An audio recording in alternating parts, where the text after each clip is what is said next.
Hello everyone, welcome once again. Extremely sorry that I'm so late. I'm uploading very less lectures in my channel, but I think I'll be regular from this time. So I hope you all are doing very well. Class 11, the lectures I get a very good response, particularly from the physical geography sectors, the earthquake, the volcanoes, that which I have uploaded in my channel. Thank you so much for your considerations and all. Um, I hope that you all are in class 12 and successfully have completed 11.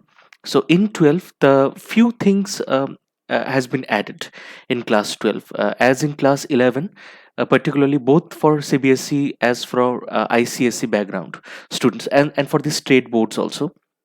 Geography, class 11 purely dominated by the physical approach. But in class 12, it will be dominated by the human geography and by the human approach. In class 11, the idea is very much clear that there are two branches of geography: physical geography and human geography. Class 11 purely devoted to physical geography. That chapter has been done, the unit has been completed.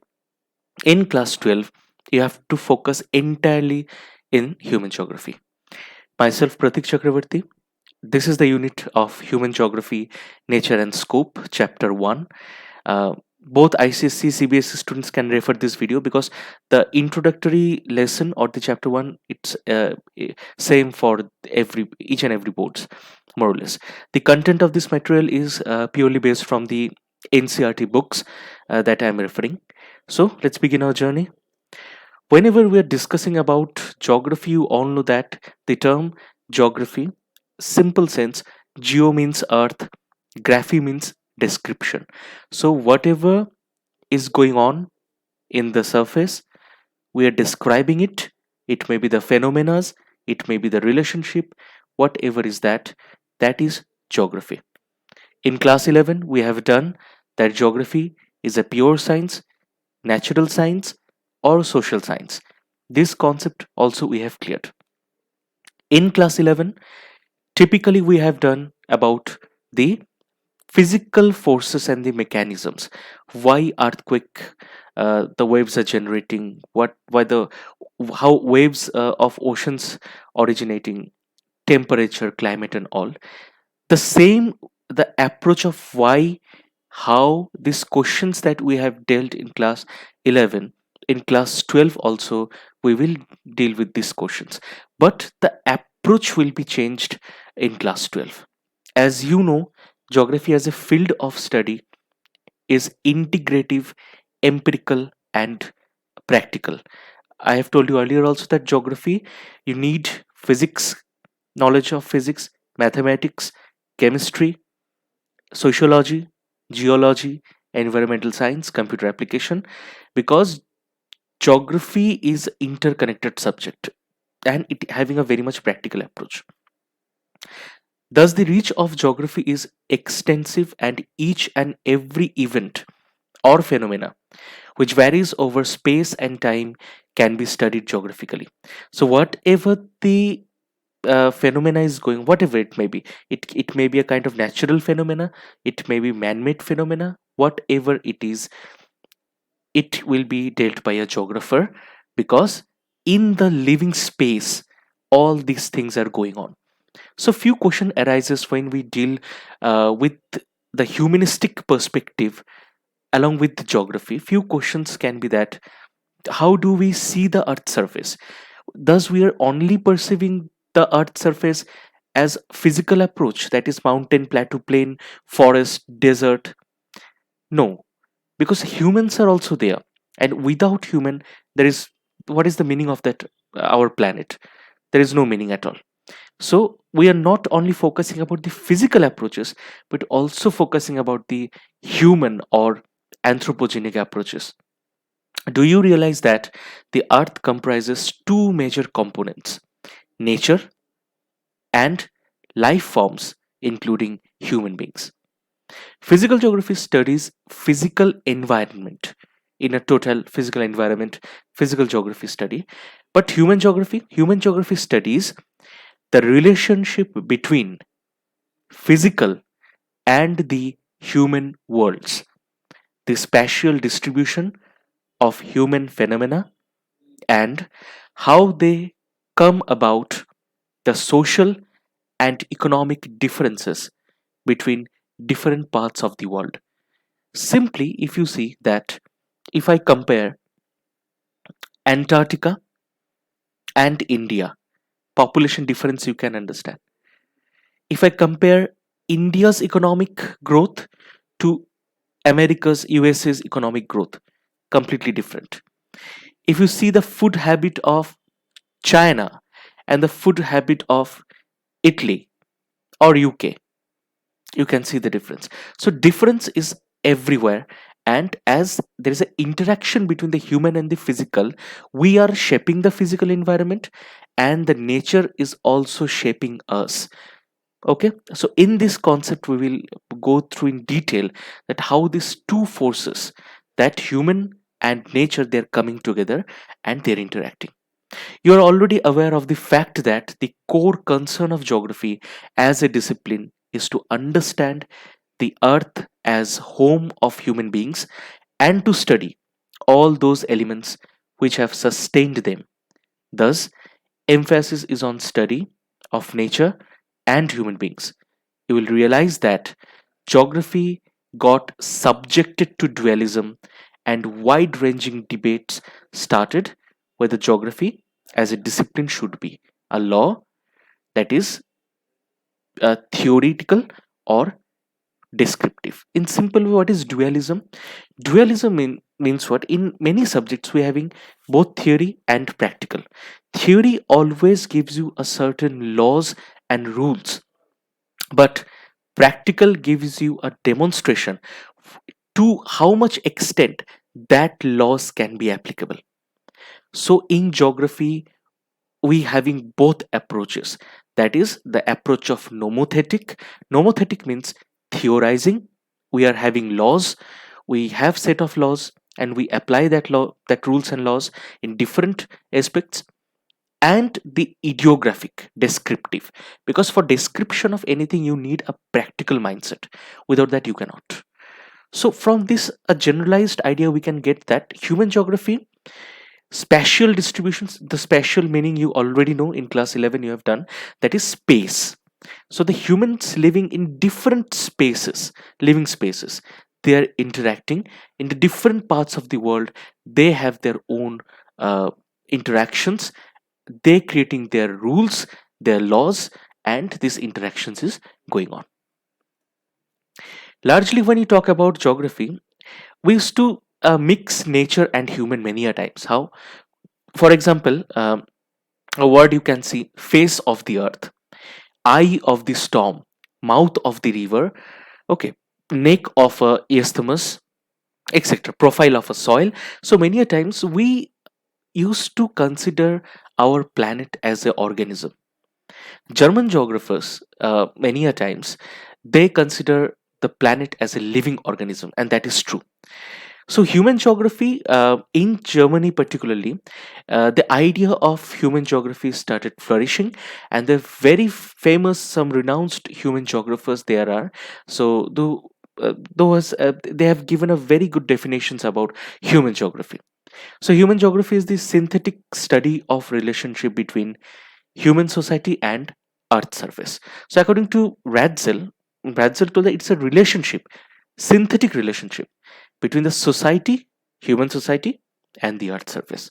On the other hand, LNC Semple defined human geography is the study of the changing relationship between the unresting man and the unstable earth.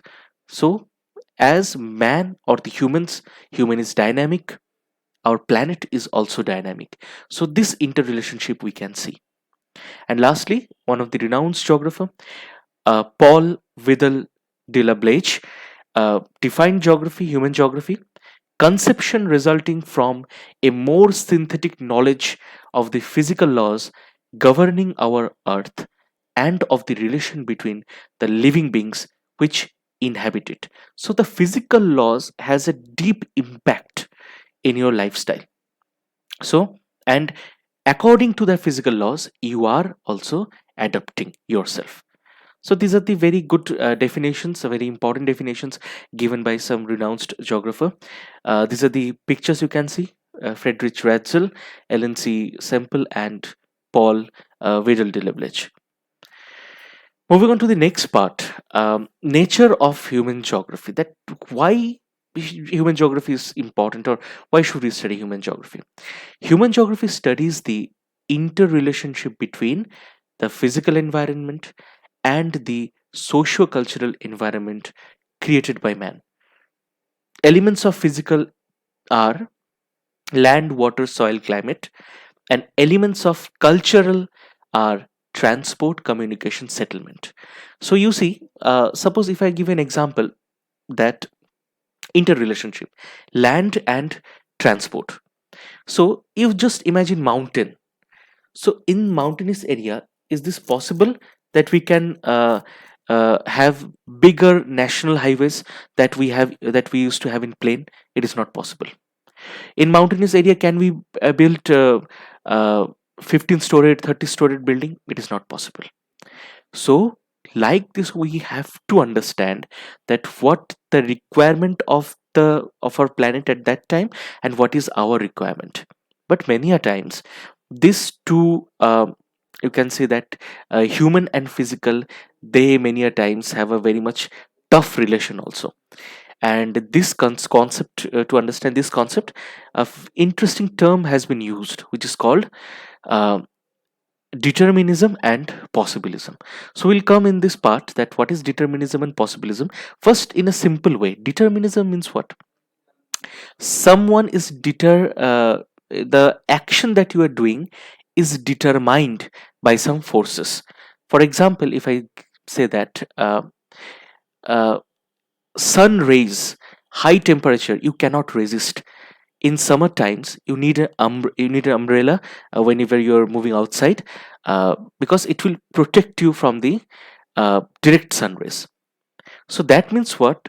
Determinism is that the action is determined by nature. Nature told you that, okay, look, without umbrella you cannot move outside, so you have to carry an umbrella. So your action is determined. Suppose heavy rainfall is going on, you don't have a raincoat or anything, so you have to sit for a while, and you have to wait until unless the heavy shower it ends, and after that you can move. So these actions has been determined by nature. In a simple way, another example we can give that two mountains are there, and between there is nothing. Okay, it's a kind of a gorge. You can see that it's an empty place, so you unable to move from one mountainous area to another, because there are two different mountain ranges. How you can move? So nature determine your actions in many ways. So this is called naturalization of human or environmental determinism. Man interacts with nature with the help of technology. It is not important that what he creates, but with what tool he used to create. Technology indicates the level of cultural development of society. Understanding the nature helps to create the technology. Understanding of friction and heat help to discover fire. Understanding DNA help to eradicate disease. Laws of thermodynamics help to develop fast planes. Knowledge about nature is extremely important to develop technology. So the interaction between this society and the forces, particularly it is called environmental determinism. We used to learn from nature, and we used to make in the replicas that yes, like this way we can do. But there is a other way also, that human many a times that controls nature. How? For example, global warming is an example. Naturally it is not like that, because we know that a natural carbon content is there, which is a fixed one. But due to the emission of greenhouse gases, carbon dioxide, carbon monoxide, a lot, so it creates a blanket. By destroying the ozone layer, we are raising our global temperature. So that means what? It is called humanization of nature, that human is controlling the nature in different aspects. Not only like that, the mountain example that I've given you, the two mountains are there, you are unable to move. But with the rapid development of technology, and you prepare a bridge between the two mountains, and likewise you're moving. Okay, so by making the bridge, while you're making a bridge, you have to cut the forest, you have to cut the mountains, so you're degrading the nature many ways. This is called humanization of nature. So with the development of technology, people understood the nature well. They moved from state of necessity to the state of possibility. Human activities created cultural landscape, so it is called possibilism. So humans nowadays dominating the nature, the environment. So beautifully you see that these two approaches many a times in exam it used to come. The next part we are moving is that we have understood about determinism and possibilism. But according to Griffith Taylor is a renowned geographer. He given a at the time he introduced a concept known as neo-determinism or stop and go determinism. Many a times we have a tug of war between human and nature, nature and human, vice versa. But many a times Griffith Taylor, in the concept of neo determinism, uh, emphasized in one part that is called the middle path. Okay, it is a middle path between environmental determinism and possibilism. The concept shows that neither is there a situation of absolute necessity, nor is there a condition of absolute freedom. Sustainable development is the main aim. So nowadays you already know that the sustainable development, it's a very important approach, we all know that. So what is the meaning of sustainable development and neo determinism? In simple way, the traffic control and the traffic flow. What is traffic flow? Suppose you're riding a bike, so you're in a main road, okay, you're riding a bike. Suddenly a traffic police or a traffic light will be there. It will be red in color, the light will be in red in color, and uh, you have to wait there for some time until and unless the red color becomes yellow and green, and slowly you can move. So you cannot violate the rules. If you violate, the fine will be charged. So many a times, according to Griffith Taylor, we have to know that patiently how to wait for the opportunity, wait for the how nature is reacting, see the nature, analyze the nature, and take your decisions. So this is one of the most important parameter when we are discussing about neo-determinism and stop and go determinism. This is Thomas Griffith Taylor. So basically determinism, possibilism, and neo-determinism we have understood. The next part that we having is the human geography through the corridor of time and the various schools of human geography. So when human geography started developing, three important school flourished. One is the welfare school. Welfare means what? Which the school devoted to understand the social well-being of people. That is housing facility, health facility, education facility, the basic needs for a person. So that is welfare school. Another is the radical school. That why poverty is there, why gender inequality is there, why social discrimination is there, what is why the humans are interacting in different with other humans, other different groups, what are social groups. These are the concept of radical school. And the last we're having the behavioral school. In behavioral school, you can say that the perception of people or the social category, it have to be highlight. Perception of people means what? In behavioral school, suppose you are understanding a tribal area, you are taking a interview with a tribal person, a person belongs to a tribal area. His or her viewpoint about nature will be extensively different than your viewpoint of nature. How he or she perceiving the nature, it is extremely different. So behavioral school plays a very important role in nowadays. So these are the three important schools that emerged in the field of human geography. So stages through corridors of time, from early colonial period, how the human geography is emphasized. The approaches you can see I have marked with arrows, and the features also you can see. In early colonial period, approximately you can understand about the timing of 1850s, okay, or 1820s, like that. Exploration and description. Okay, many great that voyages there they have taken place. Vasco da Gama was there, Simba the Sailor was there. So when they used to move in the oceans, they used to write a lot. Okay, so exploration and description, knowing the people by seeing them, by interacting with them. Next, we having the colonial period. In this period, we devoted our focus in the regional analysis. That Africa is different, India is different, Australia is different, USA is different, South America is different, Antarctica is different. Why the difference are there? So this approach is called the regional analysis. Next, the most important where the geography becomes very much practical, the interwar period, the areal differentiation. Areal differentiation means what? Difference in the areas, and one area is different from the another area. The uniqueness of the area. If I say Sahara is unique because for the desert. If I say Antarctica, it is unique because of its glacier. If I say, for example, that is our northern India, Himalayan mountain, purely different. Okay. Next, we having the late period of 1950s-60s, the spatial organization. First time in this approach, technology, we are introducing technology, that is satellite, survey instrument, etc. In 1970, three important schools emerged: humanistic, radical, and behavior. And in 1990s, postmodernism, that is generalization and universalization of laws. That according to the changes in the society and the environment, geographers are also changing their laws. So this is a very broad, uh, that classify approaches are there.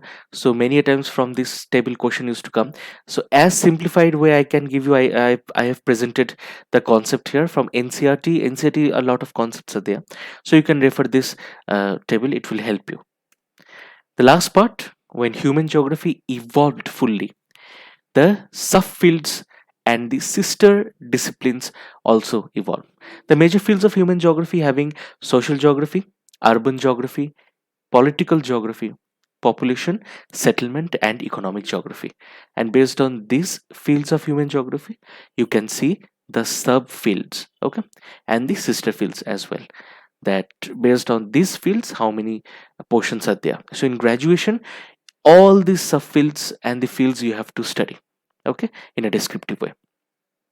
So that's all about chapter 1. So it's a very general and a very basic introduction, uh, that I hope you have understood that how humans and physicals are interacting, what are the things that are generating the approaches and all, in a very easy way. I tried my best to input to give the inputs.